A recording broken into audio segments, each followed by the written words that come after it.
We can go ahead and get started.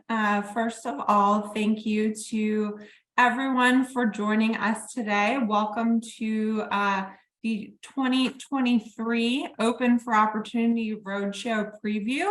And also much of what we'll talk about today is the first year of Open for Opportunity and how some of our great speakers on the phone were able to help us with Open for Opportunity Year 1.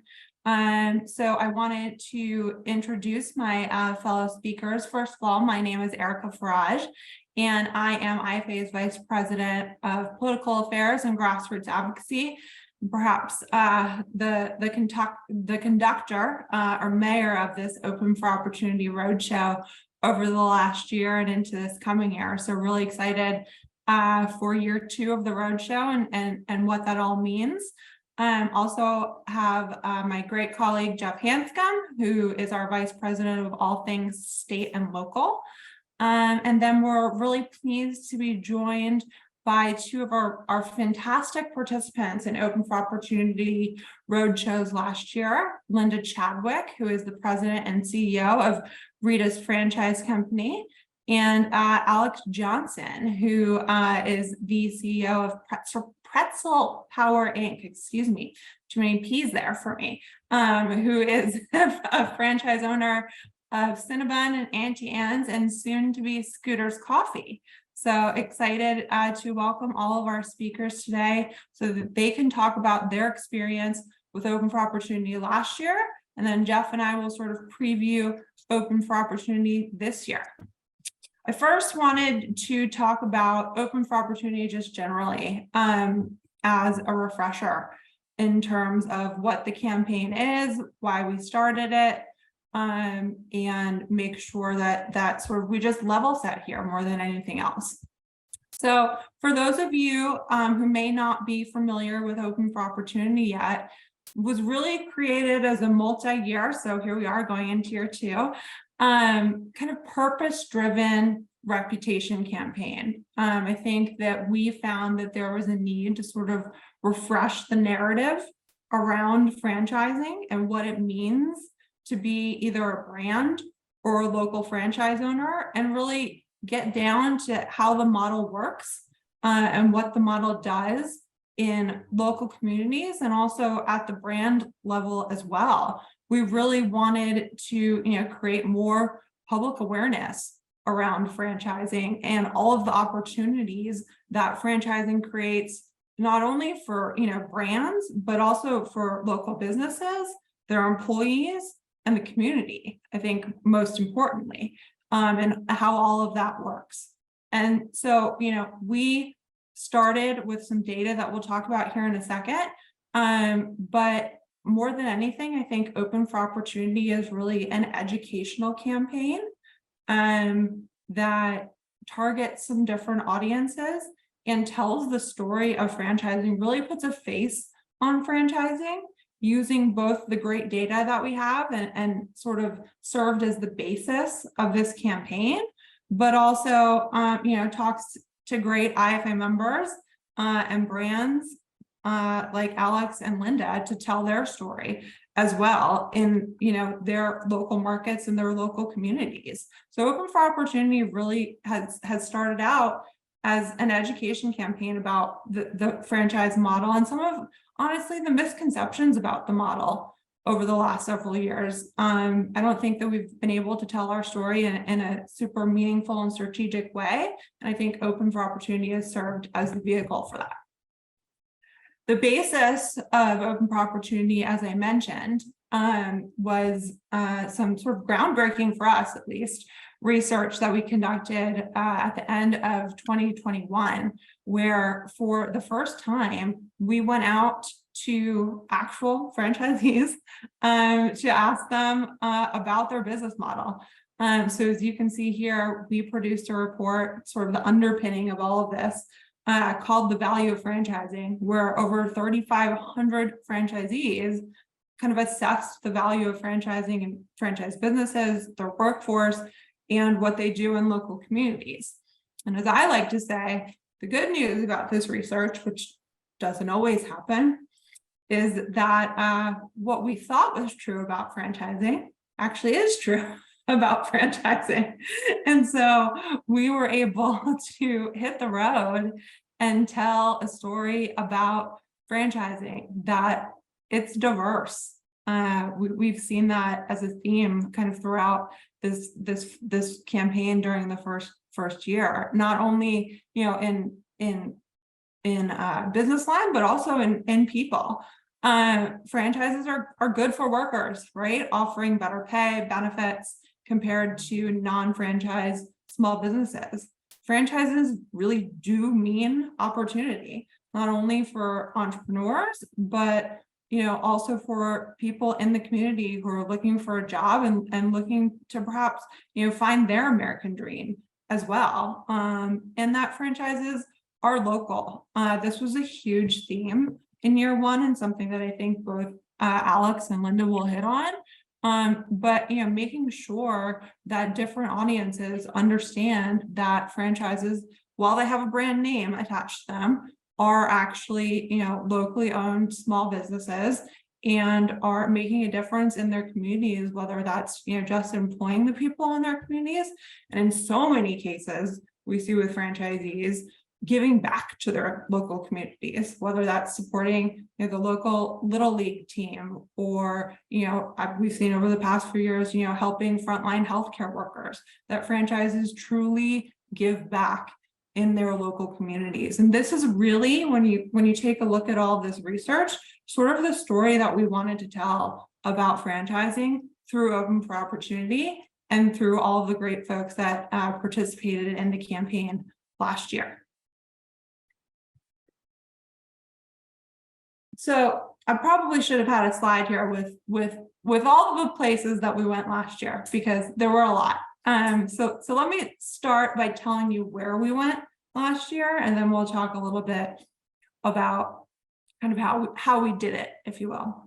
So we kicked off the Open for Opportunity Roadshow, excuse me, in San Diego, actually at IFA's convention. From there, we went to, in actually particular order, South Florida, Atlanta, Philadelphia and Wilmington, San Jose and Sacramento, Richmond, and Maryland. So even in our first year, we were able to go into all of these local communities, these target markets, and tell the story of franchising. Really, as I mentioned, this was an education campaign. And these, what you see here on the screen, on the slide, are really, the different audiences that we were looking to educate about franchising in the first year of Open for Opportunity. So first, the media. Open for Opportunity provided a ton of engagement for local media in these markets. Both of our great participants on the phone served as signatories for op-eds to tell their story. Just in the first year alone, we had 63 mentions in the media and that related to Open for Opportunity, and that then translated into 6.4 million total audience reach. So we're really able to, when we went into a community, then amplify that through the media and also social media as well. Members, I mentioned, IFA members, we want to bring you in and have you tell your stories. And Linda and Alex will talk a little bit about this and the different sort of activities that they did when we hit the road and their respective markets. But, it's important for us as IFA staff and as an organization to uplift all of your brands and to tell all of your stories. I hope that educating about your brand or local franchisees who have fantastic stories to tell, I think that provides member value in terms of what you are seeing from IFA and how it can help uplift your brand and give it a little bit more visibility. So we see Open for Opportunity as a huge member value add. And last year alone, we engaged 57 brands and 108 IFA members. So a ton of engagement with brands in the first year, and really just hope to continue that and grow it in terms of member engagement and what that looks like, and how we can help you tell your story and sort of be your voice on the ground in these markets, and thereafter through a ton of video and social media, but to really uplift your brand and tell your story.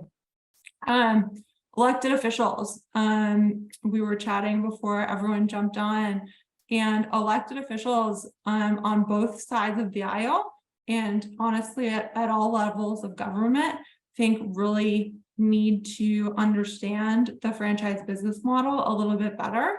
And so when we went into all of these markets, we reached out to elected officials, whether it was, a city council person or, a member of Congress, and provided, real opportunity for education, and not even reintroduction in some cases, a lot of cases, honestly, introduction to what the franchise business model really is and what it means sort of at the local level. So we participated in a ton of roundtables with elected officials, which I know Alex will talk about. And we also had elected officials come on what we called back of house tours. So Alex had one actually that didn't include an elected official, but we went into a ton of franchise businesses. It means a lot for us as IFA staff as well to actually be in and on the ground talking to franchise brands and to franchise owners just about what they do day to day, how they contribute to their community, telling their story. It was important to us to actually live and see and feel what was happening on the ground, so that we then can do a better job in terms of educating on the franchise model.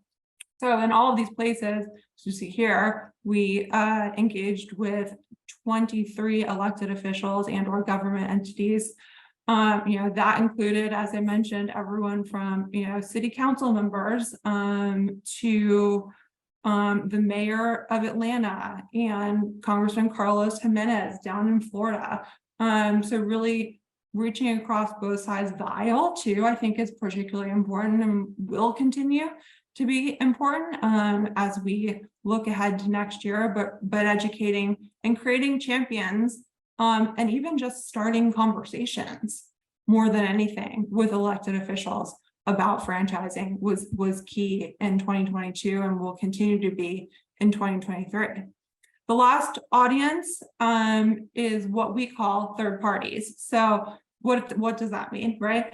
The third parties, think of as, your local chamber, your, local African-American chamber, Hispanic chamber, state chamber. I think that by going in and having these conversations with these groups, it just helps amplify our message. A lot of franchisees are obviously members of a lot of these groups. So I think it just helped further educate. And I shouldn't mention just chambers of commerce. There were a lot of other groups as well. I'm thinking about 100 Black Men in Atlanta that does really good work in the African-American community. And then, veterans groups like Hiring Our Heroes and Military Spouses Chamber of Commerce. So, talking to these groups that employ in a lot of ways members of the franchise community, and just doing education there. While we talked about, what was in our first year, kind of the 4 pillars of Open for Opportunity, which were, as I just mentioned, veterans, diversity, community, and the workforce. So making sure that those stories were told to all of those different sort of third-party groups to educate and also amplify as well. So we're going to play a quick video before I bring in my first guest here that talks about the Philadelphia and Wilmington staff that Linda Chadwick was kind enough to host us for. So bear with us. It's about 2 minutes and 30 seconds, but I do think you're going to get a real feel for what one of these road shows actually looked like, rather than me just talking about it. You'll be able to actually see it. So Bill, if you want to hit it. Open for opportunity would be the tagline that I would use to create that culture of entrepreneurship. That's what we should be known for. You want to be an entrepreneur? You want to open a franchise? Philadelphia is the place to come. You can get capital, you can get mentorship, you can get support, and you're going to be encouraged through every step. Open for Opportunity is really a campaign and a platform to communicate the value of franchising. IFA is Open for Opportunity and Open for Opportunity is IFA. The campaign is just the vehicle to get the message out. The other thing I think that we should really add on to this is what about how we as franchisors, franchisees give back to the community? I don't think enough is told about that. I think all of us in this room are doing something with philanthropic causes. Franchisees are doing that, and I think that story is not told loud enough. Franchising welcomes entrepreneurs, different ways of thinking, stepping outside the box. But I really implore all of you to be ambassadors of spreading the word, because once this panel steps down, the voice has to continue, right? Once we all get off these chairs, right? So I'm going to challenge you guys as much as you're challenging us. Let's get that word out that it is an open club for everyone. This is not a moment, this is a movement. This roadshow is a direct reflection of the soul of the IFA in supporting diverse entrepreneurs and diverse economies in regards to growing within the franchising space. One of the greatest benefits that I have seen about opening Stretch Lab in this business here is the team that I have. They are amazing, and we really feel like family. I purchased the CertaPro franchise just 8 months ago. I was an employee for 10 years, and really the thing for me is I couldn't be more thankful and more grateful for the opportunity that this has provided for me and my family. And I love having the responsibility of providing opportunity for others. At the end of the day, I want people to want to come to work for me, and I want to be able to see them succeed in their lives. I think there are more opportunities out there than the people really realize. And what's nice about the franchises is their success rate compared to if you went out on your own to do it. So if you're going to do it with a franchise. You know, there's a lot of opportunity there. Franchising is a force for good, and we have to control that narrative and tell that story, and that's what this campaign is all about. It's the greatest democratic wealth creation tool that has ever been invented. It's a truly American invention. There's a lot of great Philadelphia grown brands, and all of our members are open for opportunity themselves and want to continue to grow and find people in these pillars to help them grow their brands and be successful for themselves. Hi, my name is Michael Stone, and I'm with CertaPro Painters, and we are open for opportunity. And we are open for opportunity. Linda Chadwick, the president and CEO of Rita's Franchise Company, was kind enough to be one of the first big brands to join in on the Open for Opportunity Roadshow last year. So Linda, first of all, thank you for that, because you were kind of willing to take a chance on a new campaign, which we really appreciated. So just wanted to ask, first of all, why did you decide to sort of take that chance and get involved with the Open for Opportunity campaign last year? Well, we thought, and we still do, that this is such a great initiative because we really hadn't had the opportunity, as IFA members, we get to kibitz, amongst ourselves, and we take for granted, what franchising is. But this was such a great opportunity. We had franchisees from all different brands that came together, elected officials, as you said. We had a lot of, I guess they would fall into the third party as well that came.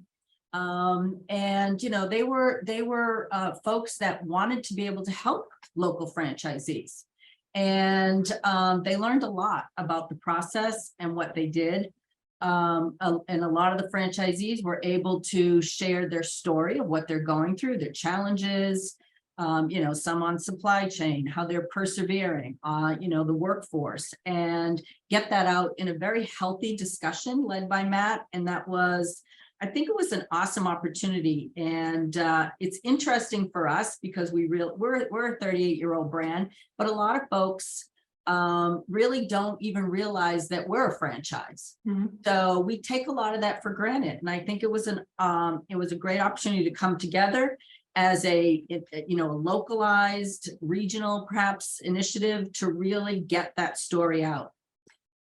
So you said, and we were talking about this earlier, I mean, there was a large group at Rita's headquarters that sort of, go ahead. No, I shared with you earlier that, our only regret is that we didn't have enough room, right? Because it was standing room only and we were a little squished in there, but we thought for sure, okay, if we get X amount of people, we'll be happy. But, people came from all over the region, and it was great. We had a lot of great interaction. We formed a lot of partnerships because of it.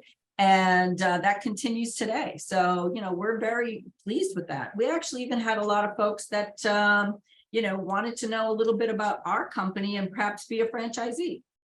Yeah, I think what's interesting and sort of was the story of Open for Opportunity, the roadshow last year is, in the beginning, we were just kind of crossing our fingers and hoping that IFA members would show up. But I think that, the roundtable at Rita's certainly was an example of what Open for Opportunity sort of did for IFA member engagement, not only with each other, but as you said, also third parties and elected officials, staff that were in the room, just listening to that conversation. Yeah, it was great. And I think it's something that we shouldn't take for granted, right? But it was very eye-opening for us that we're like, oh yeah, we know what franchising is. We've been living it for decades, right? So, yeah. Well, speaking of sort of not taking it for granted, right? You also penned an op-ed for us in the Philadelphia Inquirer, and telling that story, as I mentioned earlier to one of the audiences, the media. Why were you willing to put your name on an op-ed and talk about the business and the model and some of your franchisees? Why did you decide to do that? Well, really, it's about not just telling our story as a brand, but just franchising in general, right? So by highlighting a franchisee and what they've been going through and how really franchises give back to the community. I think we all know that. And, it's an important thread within, IFA and with franchising in general, but the general public doesn't know that. And the awareness piece was very eye-opening. So we had a lot of feedback on that, a lot of people that really didn't realize, what it's all about, and they kind of take it for granted. And then you start looking around all these businesses within your neighborhoods now, and you say, oh, I guess that is a franchise, and that one's a franchise, and people don't know, but they're local community business members that are giving back to the community in general, either through philanthropic causes, by hiring, workers, by just being a fabric of the neighborhood. When you just hit on those last few points, right? That was the sort of narrative of Open for Opportunity, and will continue to be as we look to 2023, in terms of what franchisees do for their community, for their workers. And I think you're right that we kind of talk to ourselves about it a lot, because we all know how great franchising is. But doing that education sort of outside just the brands, I think was super important, and I think eye-opening for a lot of us as well as we went to these different markets and these different stops.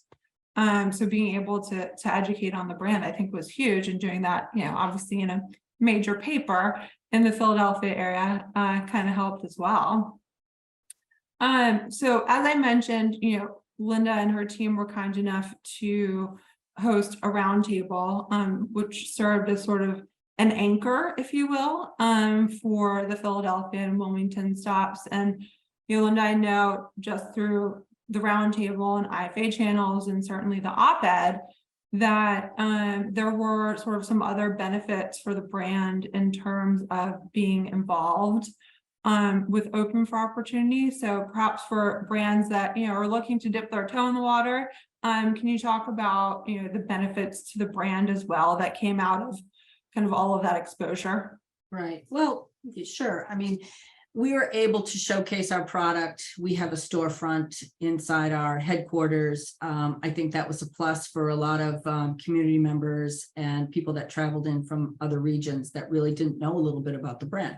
So that was a plus. We also had additional media outlets that reached out to us afterwards, so that continued. So I appreciate that. Thank you.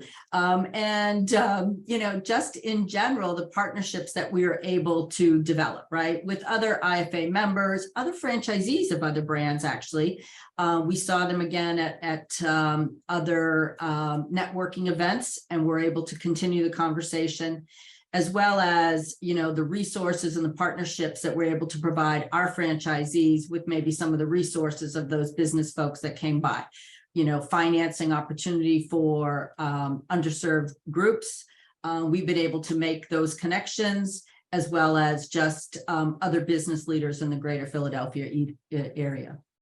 I think you hit on a point there that sort of we were surprised about in terms of almost the franchise development piece of this, whether it was sharing resources or having people, come to you and say, oh, we might be, interested in the brand. I think that was sort of just an extra benefit that brands that were engaged last year kind of saw and took away when we went into your markets. Yeah. Well, Linda, I have no more questions, but is there anything else you'd like to say about your engagement last year? Well, I think it was very rewarding for all of us here. And then talking with other IFA members after, it's something that I think we should continue to really try to get this initiative out and to create a localized initiative. I think it's so beneficial that, I'm looking forward to what 2023 is going to bring us with that. I already previewed that we may need your help in another state next year. So thank you, Linda, so much for being a part of OFO 2022 and for your time today as well. Alex, I have a wonderful video of you. My name is Alex Johnson. I'm a franchisee of Auntie Anne's and Cinnabon, and I'm open for opportunity. I have a lot of pride in the fact that I'm able to honor and build upon my family's legacy in franchising. I'm a second-generation franchisee. For them, it was teaching a good work ethic and morals to my three brothers and I. A lot of our employees here, in most cases, this is their first job. We hire a lot of high school students, a lot of people who are newly immigrated to this country. Through that opportunity, I'm able to teach them those same soft skills that my parents taught my brothers and I through the business. So because of that opportunity and being in business at such a young age, it's an incredible sense of pride that I have to be able to pass that on to our employees and our workforce. Being a multi-unit, multi-brand franchise allows us to provide opportunities for career advancement and growth. For instance, actually our operations director started as a mall janitor. This was an incredible opportunity for him, someone who came to this country very early in life as a teenager, with just a high school education, and through our franchise business, he now has built a livelihood for himself and his family. It is our locally owned and operated business that makes all these decisions and invests in the community and pulls our workforce from the community. So it's a story that we don't have the opportunity to tell. So I think that it's very important to convey that message and really educate people that franchising is, again, in most cases, locally owned, locally operated businesses. My name is Alex Johnson. I'm a franchisee of Auntie Anne's and Cinnabon, and I'm open for opportunity. Thank you so much. So I'm a second generation franchisee of Auntie Anne's Pretzels, Cinnabon, and soon here Scooter's Coffee. My parents they opened their first Auntie Anne's back in 1994, and I've helped them grow that business now to 11 units here in California, and we're expanding with the Scooters brand out in Nevada. I got involved, I really started lobbying and getting involved with engaging our local council members, legislature during about a decade ago when the California minimum wage law came out. So I have quite a bit of lobbying experience there with, advocating for franchise issues and business kind of at large. And then was really pleased and honored to be asked to be a part of this campaign.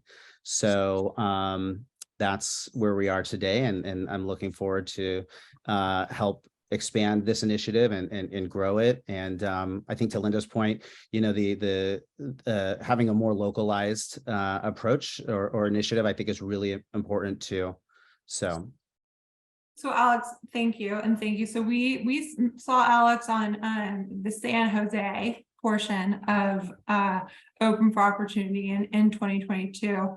And, Alex, I think that you told a very powerful story that would have been in the video about sort of your investment in your workforce, which I think is going to be a key theme going into 2023. And if you want to tell it, perhaps a story of a gentleman that started in the mall and now is kind of your right hand.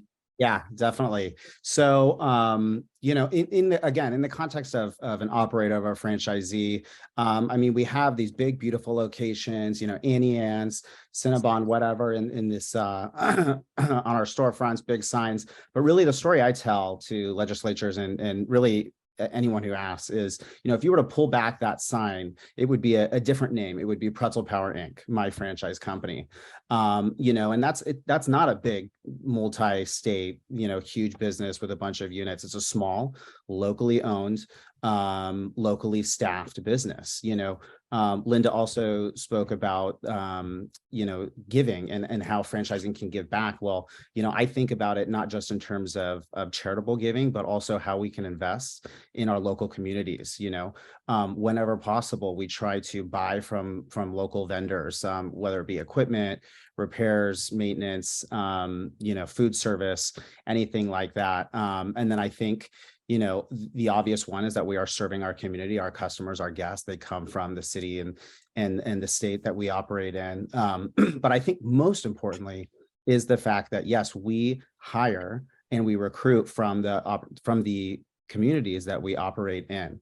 And so I have a really cool story that I love to share. And this person is very near and dear to my heart. A gentleman named Carlos was working as a mall janitor in one of the malls that we have a store in, and he came to us looking for a job. So we hired him as a team member.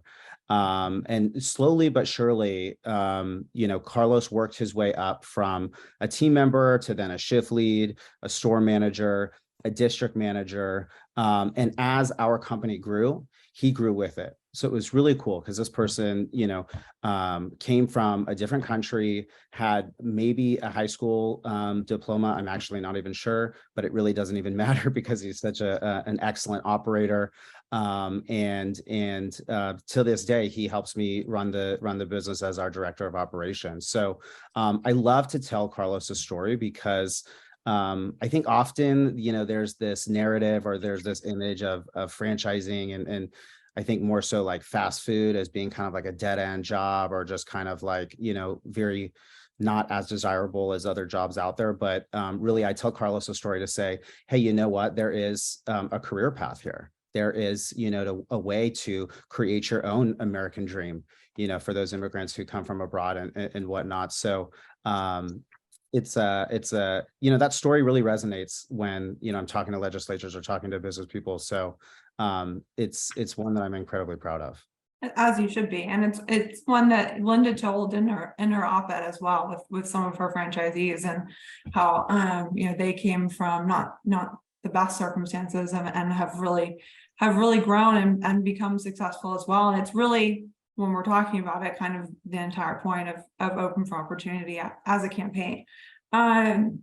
So thank you for sharing that. And thank you obviously for everything that you do for your community. Alex, we, talking really locally, we did a roundtable with a lot local elected officials from San Jose, from Milpitas, from several other communities right around San Jose.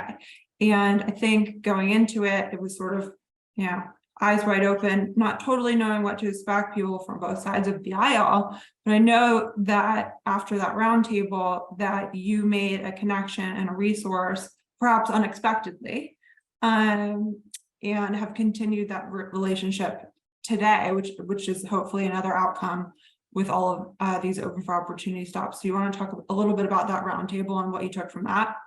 Yeah.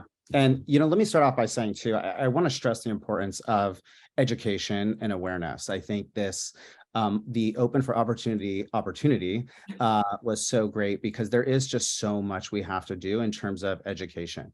I mentioned before that I've quite a bit of lobbying experience for my business in the past, and it's frustrating because you show up to these 15-minute meetings and you spend at least half of it educating the aide or the elected official themselves what a franchise is. I recognize that our legislature is very diverse, and while I don't expect everyone to have owned a business or understand what that's like, I'm shocked how many folks don't understand franchising at all. This is just the tip of the iceberg, if you will, in terms of what I think we need to do to educate our elected officials to help change the narrative and just to have a more sound debate when it comes to a lot of the issues that we're talking about. I think most notably the FAST Act, which obviously here in California, that was the ground zero for that. But going back to the roundtable, yeah, for me, and again, very, very local, I remember looking at the participant list before we showed up, and I noticed a Milpitas city councilman who I had lobbied very hard when the city of Milpitas decided to do their own minimum wage ordinance in advance of or much more faster than what the state of California had in place. And California does everything fast. Yeah. And then, the cities then take it upon themselves to do it even faster. So it's really hard to keep up sometimes and to catch our breath here. But I remember this city councilman, he was newly elected. I want to say he was probably like fresh out of college too. At the time, I think we were the same age. And I was really disheartened because, I could tell that this person, there was no way we were going to change his mind. Like, they were set in their ways, and this minimum wage ordinance was going to go through no matter what.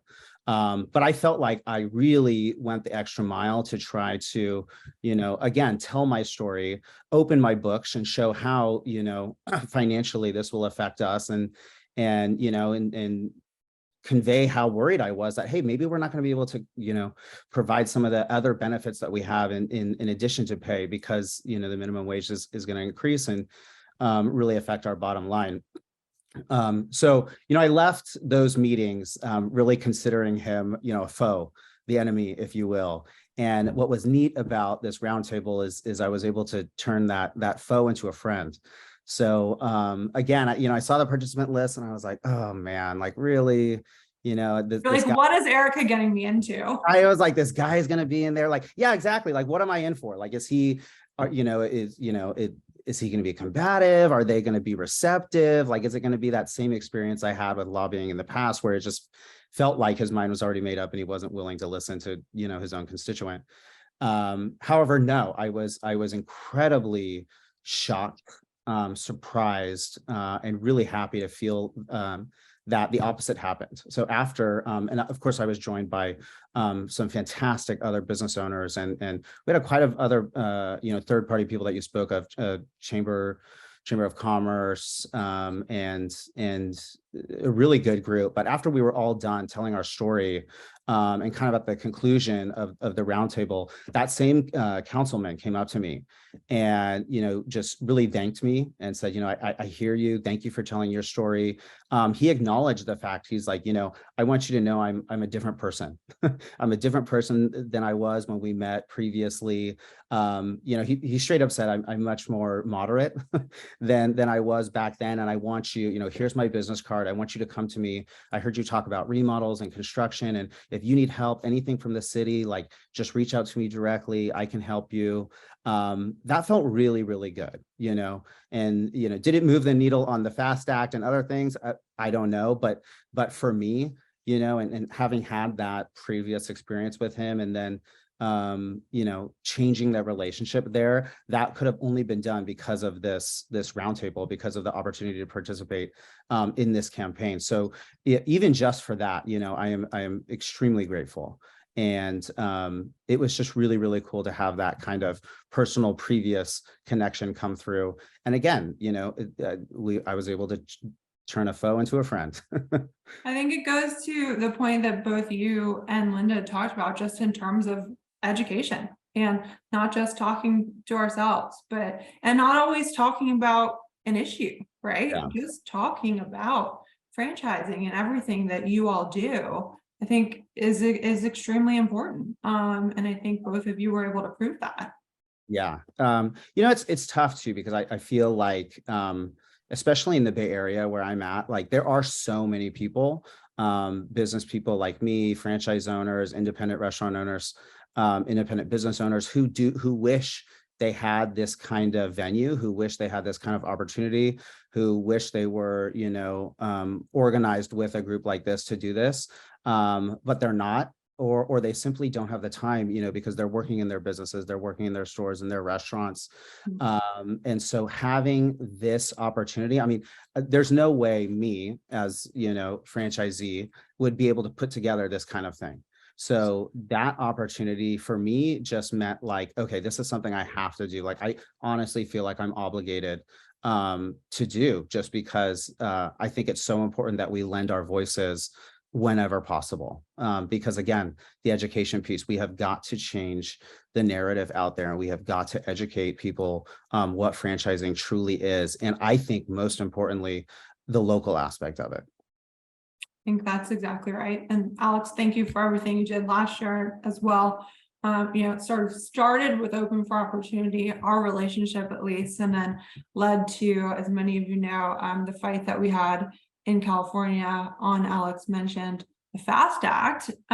So thank you both for your participation last year. I do want to bring in my good friend and colleague, Jeff Hanscom, to talk a little bit about next year, and super excited to finally preview for everyone where we're going next year. And quite honestly, California should be highlighted as well. So we will be back in California in some way, shape, or form. So Jeff, welcome to the conversation. Thanks, Erica. Afternoon, everybody. Yeah, and as Erica mentioned, you know, I'm sure Alex will be back in your backyard before too long, or your current backyard, that is, and we'll also be in Nevada. But no, I mean, you know, we went a lot of great places in 2022, made a lot of great relationships with legislators at the state, the federal, the local level. And, you know, look forward to only continuing that in 2023. So when you look at this map, you know, all of these states are a little bit different, right? The politics in Texas are certainly a little bit different than the politics in New Jersey or Washington, or now newly Democratic trifecta, Michigan, or Minnesota, places like that. But all of these states represent a unique opportunity for us to build new relationships, further build out existing relationships, and obviously continuing with what Open for Opportunity has done in 22, continue telling the story of franchising. And from a legislative perspective, obviously Alex hit on this, oftentimes, and more often than we would like, or than many of you may even expect, legislators simply don't understand what the franchise is and what a franchise isn't. And we've got unique challenges in a number of states. Places like Texas and New Jersey, for example, are looking at potentially pursuing, or New Jersey already is, pursuing legislation that's impactful or could harm the business model, some of which is business line specific. Others may be more broad impacts to franchising. And others are just places that we know have perennially been challenges for us, given the political makeups, places like Illinois, places like Washington. And so these are more proactive in terms of where can we go and begin, you know, call it a soft diplomacy campaign, right? And start building those relationships so that when a legislative challenge like the FAST Act or a franchise relationship bill or something else that maybe we haven't even thought of yet, because we hadn't thought of the FAST Act and there it went. You know, when we need those relationships, when we need Alex in a meeting or franchisees in a meeting, we've already done the educational component of it, right? So that when legislators are thinking about specific pieces of legislation, instead of just thinking about franchising as this big monolithic corporation, they'll think about Alex, or they'll think about Linda's franchisees in their state who they've already met with and built that relationship with through Open for Opportunity. So, that's the goal. And like I said, each one of these states here are unique in their own way in terms of what we think could happen, why we are going there, and what we may need and what we hope to get out of our stops there. But in addition to the states highlighted here, across the country, there are 17 Democratic trifectas. And it's not only a Democratic issue, right? It's not, look at Texas, right? Texas is about as red, pretty red, especially when compared to a New Jersey or an Illinois, right? So it's not just, we're not just going to blue states or red states, we're going to different states for different reasons. But again, there are 17 Democratic trifectas across the country. What I mean by that is that Democrats control both state houses and the governor's mansion. That doesn't always mean doom and gloom, but it does potentially mean a higher chance for something challenging like a FAST Act, like a franchise relationship bill, like a minimum wage increase that may discriminate against franchise business owners, things like that. So with all of those things as the legislative backdrop, that helps us map out where we go and why we go there in 23 and who we want to engage with while we're in Austin or Trenton or wherever else the case may be, or Minneapolis in January.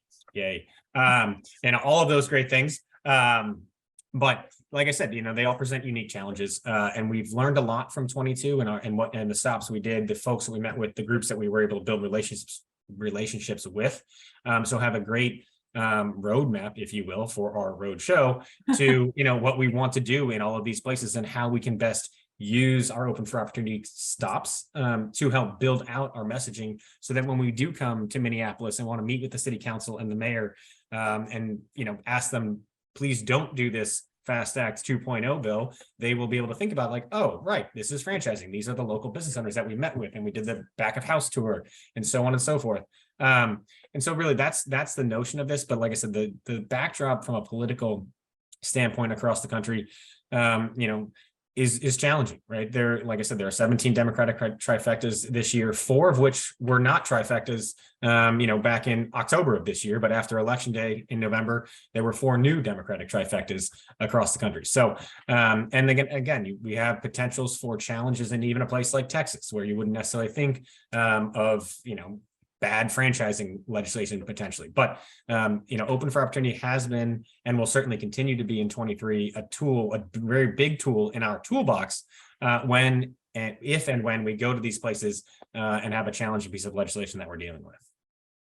Jeff, that's super helpful. And I do want to mention too, I think just to give this context, right, these are a little bit more strategic, perhaps markets in terms of legislation than we went into last year with, as many of you know, the divided government here on Capitol Hill in DC. Certainly any real legislation that we see moving is likely to be more likely to happen, I should say, in the States. So Jeff's going to be a very busy man next year. But I think too, Jeff, if you can talk, it's really not just about Republican or Democrat, but I know you've been seeing too, kind of seeing the ground with officials on both sides of the aisle in these states and the need to create champions and tell stories. And really, when it comes down to it, right, all we're doing is educating, particularly elected officials about franchising. Could you talk a little bit about that? Sure, absolutely. When we think of, places that may be a legislative challenge for us, I can tell you one of the last states that I ever thought of was Alabama. But you rewind to pre-pandemic, which I know seems like an eon ago, rewind to 2018, and we faced one of the most challenging franchise relationship fights that we had ever had in Alabama. And Alabama is about as red as it gets. And this was pre-Open for Opportunity. So, we were faced with, and the legislation that we were fighting was the Protect Alabama Local Business or something like Save Local Alabama Business, something like that, right? When in fact, we represent a huge swath of local Alabama businesses, right? But that wasn't a story that legislators knew or understood. So, looking at this map, will give us an opportunity to go into these states and again, tell that story so that when the Save Local Alabama Business Act comes up, they're able to understand, wait, what does this really do? What are we actually legislating here? We think of, we're already hearing of, like I said, Texas. Texas is similar to Alabama in its political makeup, but when they have a franchise bill come before them, if they don't understand what a franchise is, it's much easier for a legislator to just say, oh, this is, we're legislating about McDonald's or we're legislating about Marriott, right? It's not local business owner in Austin or Dallas who this could impact. It's just big monolithic billion-dollar corporation. And, they think of that as, it's not as, they think of it in a much different light once we're able to explain what franchising is and what it isn't. So, again, it's not a red state, blue state thing. It's just a state legislative thing, right? And as Erica mentioned, if you rewind the clock also back to 2014, 2015, 2016, and so on and so forth, is that when we were facing challenges at the federal level from a joint employer standpoint or other issues, we did the exact thing that we think our some of our opponents might do when we took our battle out to the states, right? We worked on passing legislation at the state level across, I think it was 21 or 22 different states, enacting good franchise laws because we knew, given what was happening in DC, we weren't going to have a whole lot of traction, right? So we took it to the states. So we fully expect, especially at least over the next couple of years with the divided government in Washington, not a lot of traction on either side, that potential challenges for us will come where they think they can get legislation done, and that's more and more at the state and local level. That's exactly right. So Jeff, thank you for that. And as Jeff mentioned, and we will begin to publicize after this webinar, is we are hitting the road here in just about a month and a week, not that I'm counting. And Jeff and I will be in sunny Minneapolis January 18th through 20th. We are also going to New Jersey, calling it the Turnpike Tour from Trenton up to Newark, and or in the reverse order, February 8th through 10th. And then coming in on the front side of IFA's convention to sort of seed the ground for that even, and tell the story of franchising before IFA's convention kicks off in Las Vegas, February 22nd through 24th. So those dates I'm excited to announce those dates actually. And then the other 3 states that you see on here, Washington State, Texas, Illinois, dates are to be announced, but should be forthcoming here within the next month or so. So these are the 6 states that we plan to head to during probably the first half of 2023, and are really excited to, as Linda and Alex did last year, to engage more of you into this campaign in 2023. And there are some different ways that you can help. Linda and Alex certainly talked a little bit about them, but I would love to close on some different ways that you can help in 2023 and sort of member engagement opportunities looking to the new year, and then take any questions. So there are a few ways to do that. Obviously, you can share your story. Both Linda and Alex did that. Both with the roundtables, with having us come into Alex's store via the media. There are a lot of ways that you can share your story, and I also want to be super clear. IFA will help you do that. We'll help you set a roundtable. We will do all the logistics for the roundtable. We will get the right people in the room. It's just a matter of sort of being willing to either host or send us great franchisees to tell their stories as well.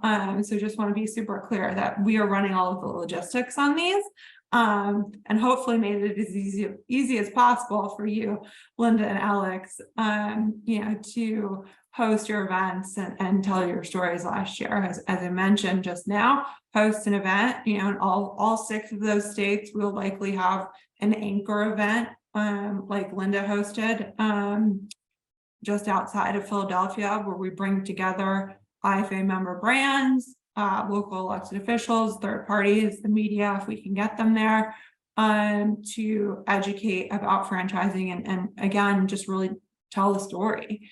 One that I'll mention too is certainly hosting not just your member of Congress, but as Alex and Linda both mentioned, it's really about the local level as well. So just hosting your elected officials, whether that's in these states, or I'll make a pitch for advocacy generally, whether you just want to host an elected official, we can also be helpful with that, either inside the Open for Opportunity Roadshow, or if you want to do so separately, we can help you set that up as well. That education leads to productive conversations, like I think Alex was able to have in June when we were in San Jose.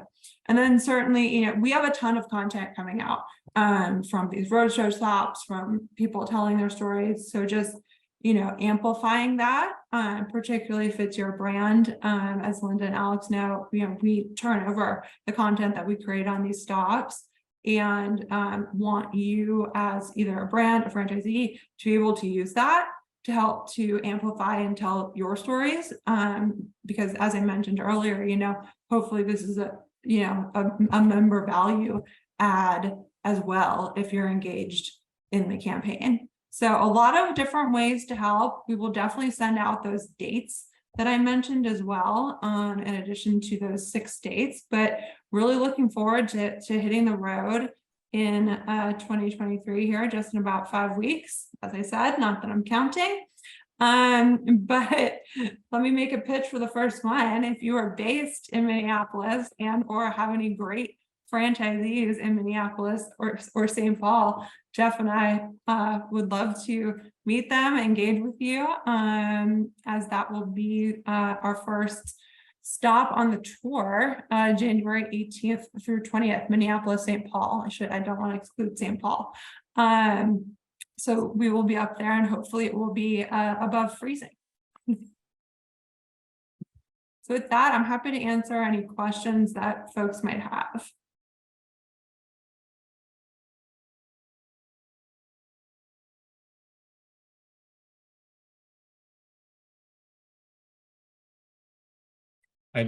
Scott, I see you put in something about, did we do research on the financial diversity of franchisees? And the public perception is sometimes the rich business owners. Reality in some cases can be very different. Often these are average folks who took a huge chance. Yeah, absolutely. And we've been able to tell that story a number of times. I mean, actually, if you look at some of the work we did in California on the FAST Act, we were able to indicate that 70%, and for those of you who are not familiar with the FAST Act, if there is anyone who's that's such a thing, the FAST Act covered quick service, counter service restaurants in California. So this statistic is only valid for that subset of franchising, but we're able to indicate that 70% of franchise owners in the restaurant space in California own 1 unit, right? So you think about they're not, while there are certainly multi-unit operators, but we talked about, we're able to highlight those numbers. So I will defer to smarter folks than me on exactly in our actual Oxford research, whether we did financial data. I don't know if we did. We did not. Okay. But we certainly are able to tell I'm a local business owner and it's, I took out a big SBA loan, or I took out, my 401, whatever it is, we can definitely tell that story. And we do have data on unit, how many percentage of single units versus multi-units and things of that nature. So it's able to help highlight the notion that, not every franchisee is some big rich business owner. Actually, Alex Alex wrote an op-ed talking about this exact thing in California back during our legislative fight out there. So yes, is the answer to that question. Well, and I'll follow up to the next questions that kind of go off of each other. Monica, we will absolutely send those dates out now that they're official, which we're super excited about. And Lindsay, you can reach out directly to me. My contact information is actually on the last slide of the slideshow that you all will receive. I am happy to be in touch with any of your franchisees. Our team, our sort of advocacy team, will be directly in charge again of all of these roadshow stops. And Scott, I'm glad that you have a fantastic Minnesota franchisee all ready for us. As we always say, we'll take as many folks as we get, and we've been pleasantly surprised by the turnout in terms of all things Open for Opportunity. and super excited to hit the road next year as well. See, we're right at the top of the hour here. So if there aren't any other questions, thank you to Linda and to Alex for being a part of Open for Opportunity 2022 and sharing your experiences. We absolutely appreciate you. I'm sure we'll see you on the road in 23 in some way, shape, or form. And thank you to everyone for joining today. As I mentioned, please get involved. Just reach out to me. I'm happy to chat on a one-on-one basis to see sort of which of the events or activities sort of fits what you're interested in the best, to make sure that we're adding value. And with that, just thank you, everyone. Happy holidays and a healthy new year, and we'll see you guys on the road.